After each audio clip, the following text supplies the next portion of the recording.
Sa tutorial na ito, ipapakita namin kung paano i-install ang aming printer driver sa Mac. Magsimula na tayo. Maaari mong makuha ang download link ng driver sa pamamagitan ng pag-scan ng QR code sa printer. I-scan lamang ang QR code at sundan ang link upang ma-access ang lahat ng kailangan mo sa isang web page. Maaari mo ring i-type ang printernoble.com sa search bar ng iyong browser at buksan ang website. Pagkatapos, pumunta sa seksyong Apps and Help. Mag-scroll pababa hanggang sa ibaba ng pahina. Piliin ang pangalan ng serye ng iyong printer.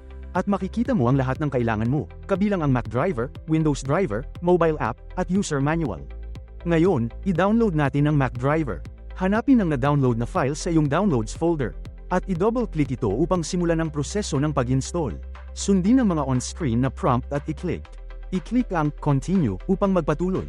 At kung hihingin, ilagay ang iyong Mac password.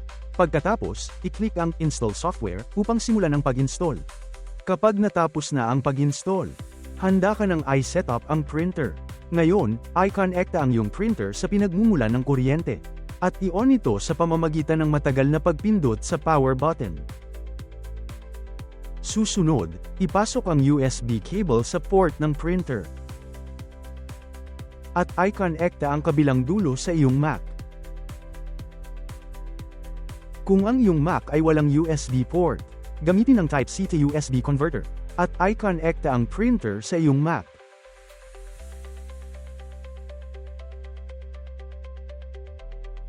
Ngayon, idagdag natin ang printer sa iyong Mac. Buksan ang System Preferences, at pumunta sa Printers and Scanners. At i-click ang Add Printer button upang magdagdag ng bagong printer. Hanapin ang iyong printer sa listahan. Piliin ang pangalan ng printer, at i-click ang Dagdag. Kumpleto na ngayon ang setup ng iyong printer.